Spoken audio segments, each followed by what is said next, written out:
Hello दोस्तों, आप सभी का स्वागत है मेरे चैनल। और इस चैनल पर मिलती हैं आपको आपके जीवन से जुड़ी हुई कहानी। आज की कहानी भी कुछ ऐसी ही है। आपके जीवन में आप अपने आसपास ऐसी घटनाओं को डेली देखते ही होंगे। आज की कहानी को चलिए शुरू कर लेते हैं। मेरा सारा काम खत्म हो चुका था। मैं अपने माँ पिताजी के कमरे में नहीं गई। मैं सीधा सौरभ भाई के कमरे में चली गई। मैं अपने भाई के कमरे में जैसे ही दाखिल हुई, वह खिड़की के पास खड़े हुए थे। मैं कमरे में घुसी और अंदर से दरवाज़ा बंद करके भाई के पास पहुंची। मैंने भाई को रोते हुए देखा। तब भाई ने मेरी आंखों में देखा और कहा, सॉरी। शायद उन्हें अंदर ही अंदर बहुत बुरा फील हो रहा था। मैं नहीं जानती थी कि वह अपने मन में इतना बुरा फील करे। इसलिए मैंने आगे बढ़कर भाई को गले से लगाया, उनके कान में कहा, भाई, इस उम्र में ऐसी गलतियां अक्सर हो जाया करती हैं। कोई बात नहीं, वैसे भी हम कौन से सगे भाई बहन हैं। मेरी यह बात सुनकर भाई ने मेरी तरफ हैरानी से देखा और कहने लगे, लेकिन हैं तो भाई बहन ही ना। हमें यह नहीं भूलना चाहिए। हमें अपनी मर्यादा नहीं भूलनी चाहिए। फिर मैंने उन्हें चिढ़ाते हुए कहा, अच्छा जी, अब बड़ी हद याद आ रही है। तब याद आई नहीं आई थी मर्यादाओं को, जब मुझे बाथरूम में देख रहे थे। तब कहाँ गई थी आपकी मर्यादा। फिर मैंने भाई से कहा, मैं किसी को कुछ नहीं बताऊंगी, इसकी फिक्र मत करो। आप मेरे हमेशा बड़े भाई ही रहोगे और मैं हमेशा आपकी प्यारी छोटी बहन ही रहूंगी। फिर मैंने एक आंख दबाते हुए कहा, वैसे भाई, एक बार ट्राई करने में कुछ नहीं जाता। मैं कल शाम को आपका इंतज़ार करूंगी। यह बात मैंने मुस्कुराते हुए अपने भाई से बोली थी। इतना कहकर मैं उनके कमरे से बाहर आ गई। मेरा नाम रानी है और मेरी उम्र 20 साल है। मैं केमिस्ट्री की एक बहुत ही अच्छी स्टूडेंट हूँ और केमिस्ट्री मेरा बहुत ही फेवरेट सब्जेक्ट है। मेरे भाई की उम्र 21 साल है और वह भी मेरे साथ ही कॉलेज में पढ़ते हैं। मैं फर्स्ट ईयर में पढ़ रही हूँ। हम दोनों भाई बहन एक ही यूनिवर्सिटी में पढ़ते हैं। हमारी क्लास सुबह 8:30 बजे शुरू होती है। हम दोनों भाई बहन एक ही साथ यूनिवर्सिटी जाते हैं। मम्मी पापा ने आने जाने की सुविधा के लिए एक मोटरसाइकिल खरीद कर दी थी। भाई मोटरसाइकिल चलाते हैं और मैं भाई के पीछे बैठकर यूनिवर्सिटी जाती हूँ। भैया मेरे सगे भाई नहीं हैं। मेरे सगे पापा के मरने के बाद मेरी मम्मी ने भाई के पापा से शादी कर ली थी, इसलिए वो मेरा सौतेला भाई है। दोस्तों, तो मैं नहीं जानती कि मुझे अपने सौतेले भाई के साथ वह सब करने का मौका मिलेगा। मेरे मम्मी पापा दोनों सरकारी नौकरी करते हैं, इसलिए वह रोज़ सुबह 8 बजे ऑफिस के लिए घर से निकल जाते हैं। मम्मी पापा के ऑफिस चले जाने के बाद मैं और मेरे भाई नहाते हैं और तैयार होकर यूनिवर्सिटी जाते हैं। क्योंकि हमारे घर में एक ही कॉमन बाथरूम है, तो पहले मैं नहाकर तैयार हो जाती हूँ, फिर मेरे भाई नहाते हैं। आमतौर पर लड़कियों को तैयार होने में ज़्यादा समय लगता है, इसलिए मैं पहले नहाने चली जाती हूँ। हम दोनों भाई बहन यूनिवर्सिटी चले जाते हैं। तब घर पर ताला लगा होता है और घर के गेट की चाबी हम सबके पास ही रहती है। मैं और मेरे भाई क्लास ख़त्म करके शाम के 5 बजे आते हैं और मम्मी पापा शाम के करीब 7 बजे घर पर आते हैं। इस तरह मैंने हर दिन एक निश्चित दिनचर्या का अनुशासन बताया, लेकिन एक घटना ने मेरी ज़िंदगी पूरी तरह बदल दी। एक्सीडेंट समझो या फिर इसको जानबूझकर समझो। हर दिन की तरह मम्मी पापा, भाई और मैंने साथ में नाश्ता किया था। मेरे पापा और मम्मी तैयार होकर ऑफिस के लिए चले गए थे। उसके कुछ देर बाद मैं नहाने के लिए बाथरूम में घुस गई और बाथरूम का दरवाज़ा बंद कर लिया। उस दिन मैंने बाथरूम का दरवाज़ा अच्छे से बंद किया था। उसके बाद मैं अपने कपड़े उतार कर साइड में रखने ही वाली थी कि मुझे बाथरूम के दरवाजे के नीचे एक परछाई आती हुई महसूस हुई। मैं शावर के नीचे खड़ी थी। मैं थोड़ा सा डरी हुई थी। फिर मैंने सोचा कि यह मेरे मन का वहम होगा और मेरे चेहरे पर साबुन लगाते समय मैंने देखा कि बाथरूम के दरवाजे के नीचे एक परछाई घूम रही है। मुझे लगने लगा कि शायद कोई बाथरूम के दरवाजे से मुझे नहाते हुए देख रहा है। लेकिन इस बार घर पर मेरे और मेरे भाई के अलावा कोई और था ही नहीं। तो क्या दरवाजे पर भाई था? शायद लाइट की रोशनी के बाद कोई परछाई नजर आती हो, इसलिए मैंने इन बुरे विचारों को अपने ध्यान से झटक दिया। शावर चालू कर दिया और नहा धोकर बाहर आ गई और अपने कपड़े पहन लिए। जैसे ही मैंने अपना दुपट्टा उठाया और मैंने दरवाजे के नीचे परछाई की जाते हुए देखा, मेरा शक फिर और ज़्यादा गहरा हो गया। मैं नहाकर अपने कमरे में आ गई और तैयार होने लगी। उधर भाई भी कुछ देर बाद तैयार हो गए और मुझे यूनिवर्सिटी ले जाने के लिए बुलाने लगे। मैं और मेरे भाई घर का दरवाज़ा बंद करके यूनिवर्सिटी के लिए निकल गए। आमतौर पर हर दिन मैं मोटरसाइकिल पर अपने भाई के पीछे बैठती हूँ और अपना बैग उसके और मेरे बीच में छोड़ देती हूँ।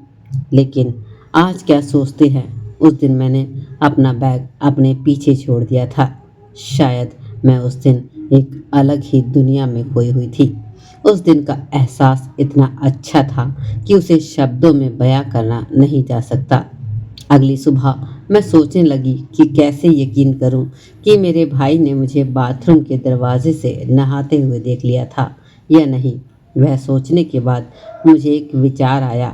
मेरे मम्मी पापा के ऑफिस चले जाने के बाद मैंने अपने मोबाइल कैमरे में वीडियो रिकॉर्ड चालू की और उसे बाथरूम के बाहर ऐसी जगह लगा दिया जहां अगर कोई मुझे बाथरूम से दरवाजे से बाहर जाते नहाते हुए देखे तो उसकी रिकॉर्डिंग हो जाए। कैमरा वहीं पर छोड़कर मैं नहाने के लिए बाथरूम में चली गई और दरवाज़ा अंदर से बंद कर लिया और दरवाजे की ओर देखा तो मुझे फिर से कोई परछाई दिखाई दी। परछाई देखते ही मैं समझ गई कि जो भी है वह मेरे कमरे में आ चुका होगा। यह सोचते सोचते मैं नहा रही थी और नहाने के बाद जब मैं बाथरूम से बाहर निकली और अपना मोबाइल फ़ोन लेकर अपने कमरे में चली गई, मैंने वीडियो शुरू की और देखा कि जैसे ही मेरे बाथरूम में मैं घुसी थी और दरवाज़ा बंद किया था, उसके थोड़ी देर बाद ही मैंने देखा तो मुझे तो यकीन ही नहीं हो रहा था। मैं सोच रही थी भला ऐसा कैसे हो सकता है। उसके बाद मैं और मेरे भाई कॉलेज के लिए निकल गए। मैंने अपने भाई को मोटरसाइकिल के पीछे से गले लगा लिया और सोचने लगी कि भाई को वीडियो कैसे दिखाऊं। तब भाई ने कहा, बाइक पर डरती हो क्या? मैंने कहा, नहीं भाई। भाई बोला, तो फिर तुमने मुझे इतनी ज़ोर से क्यों पकड़ा है? तब मैंने भाई से कहा, पता नहीं क्यों भाई, आज मुझे बहुत ज़्यादा डर लग रहा है। मैं दोपहर को घर लौटी। मेरा दिमाग पूरा दिन इधर उधर भटकता रहा। मुझे अब बिल्कुल भी समझ नहीं आ रहा था कि मैं भाई को इस वीडियो को कैसे दिखाऊं। रात के लगभग 11 बजे मैं बिस्तर पर लेटी करवटें बदल रही थी। मुझे बिल्कुल भी नींद नहीं आ रही थी। मैंने अपना वीडियो चालू किया और फिर से देखने लगी। दिल में बहुत हिम्मत करके मैंने अपना वीडियो अपने मोबाइल भाई के मोबाइल पर सेंड कर दिया। लगभग 20 मिनट बीत गए थे, लेकिन वीडियो नहीं देखा गया था। मैं सोचने लगी कि भाई वीडियो क्यों नहीं देख रहे हैं। मैं बार बार देखने लगी। लगभग 3 घंटे बीत चुके थे, लेकिन भाई ने वीडियो अभी तक नहीं देखी थी। क्या भाई सो गए थे या नहीं, यह सारी बातें मेरे दिमाग में आ रही थी। एक रात बीत गई, लेकिन मुझे कोई जवाब नहीं मिला। मैं निराश होकर सो गई। अगले दिन संडे था। संडे को होने के कारण मम्मी पापा भाई और मैं सब घर पर ही थे। हम सब ने एक साथ नाश्ता किया। नाश्ते के दौरान मैंने अपने भाई में कोई बदलाव नहीं देखा। इसका मतलब था कि भाई ने अभी तक वीडियो नहीं देखी थी। सुबह 11 बजे मैं अपने कमरे में बैठी थी। अचानक मेरे मोबाइल पर एक मैसेज आया। मैंने मोबाइल फ़ोन उठाया और देखा कि भाई ने एक मैसेज भेजा था। भाई का मैसेज देखकर मेरी धड़कनें बढ़ने लगी थी। भाई ने मेरा वीडियो देख लिया था। मैंने भाई के संदेश पर उत्तर दिया और वीडियो भेजते ही देखा गया। मैं समझ गई कि भाई ने वीडियो देखा है। मैंने कुछ देर इंतज़ार किया, लेकिन कोई जवाब नहीं मिला। मैं अपने भाई के जवाब का इंतज़ार कर रही थी, लेकिन दोपहर तक मुझे कोई जवाब नहीं मिला। दोपहर को हम सब एक साथ खाना खाने बैठे। तब भाई चुपचाप सर झुकाए खाना खा रहे थे। भाई अपना खाना ख़त्म करके उठे और अपने कमरे में चले गए। मैंने मम्मी पापा के सामने भाई से कहा, भाई मैं थोड़ी देर बाद तुम्हारे कमरे में आऊँगी, मुझे आपसे कुछ पढ़ाई के मामले में बात करनी है। भाई ने बिना कुछ बोले अपने कमरे में चला गया। सबके खाना खत्म करने के बाद मम्मी और मैंने टेबल पर से सब कुछ साफ कर दिया। सारा काम खत्म करने के बाद मेरे मम्मी पापा के साथ उनके कमरे में चली गई और मैं सीधा भाई के कमरे में चली गई। मैं अपने भाई के कमरे में जैसे ही गई वह खिड़की के पास खड़े थे। मैं कमरे में घुसी और दरवाज़ा अंदर से बंद करके भाई के पास पहुंची। मैंने अपने भाई की आंखों में आंसू बहते हुए देखे। तब भाई ने मेरी आंखों में देखा और कहा, सॉरी। शायद उन्हें अंदर ही अंदर बहुत बुरा फील हो रहा था। वह इस तरह की फीलिंग से ना गुजरे, इसलिए मैंने आगे बढ़कर उन्हें गले से लगा लिया और धीरे से उनके कान में कहा, भाई इस उम्र में इस तरह की गलती अक्सर हो जाया करती हैं, कोई बात नहीं। वैसे भी हम कौन से सगे भाई बहन हैं। मेरी बात सुनकर भाई ने बड़ी हैरानी से मेरी तरफ देखा और कहने लगे, लेकिन हैं तो भाई बहन ही ना, हमें यह नहीं भूलना चाहिए, दोनों को अपनी हदों में रहना चाहिए।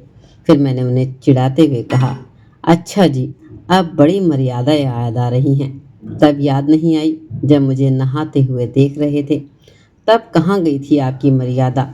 फिर मैंने कहा, भाई आप इसकी चिंता मत करो, मैं किसी से कुछ नहीं कहूँगी।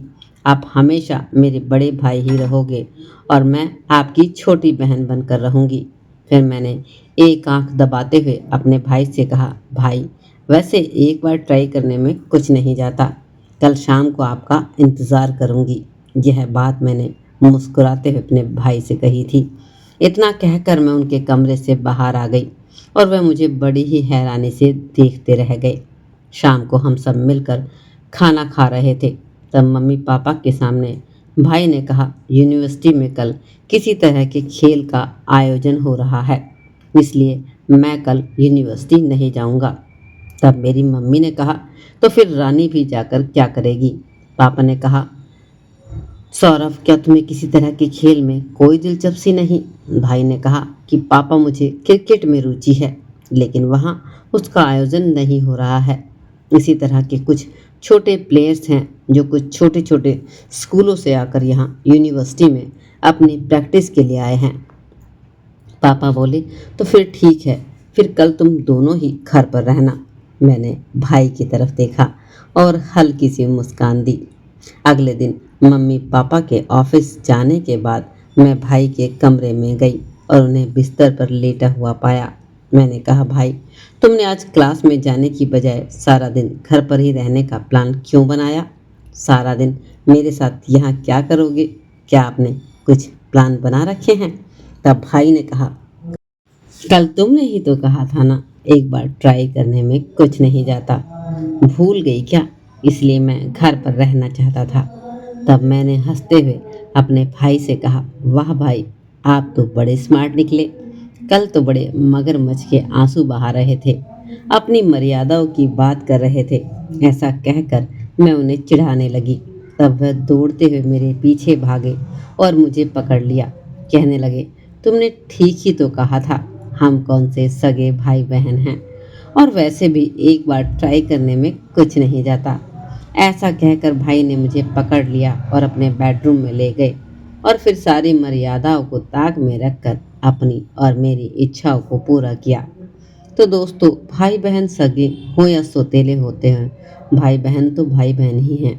उन्हें अपनी मर्यादाओं को पार नहीं करना चाहिए, अपनी हद में रहकर अपने भाई बहन के रिश्ते को निभाना चाहिए। दोस्तों, ये कहानी सिर्फ मनोरंजन के उद्देश्य से बनाई गई है, तो इसलिए कृपया ज़्यादा ना सोचें।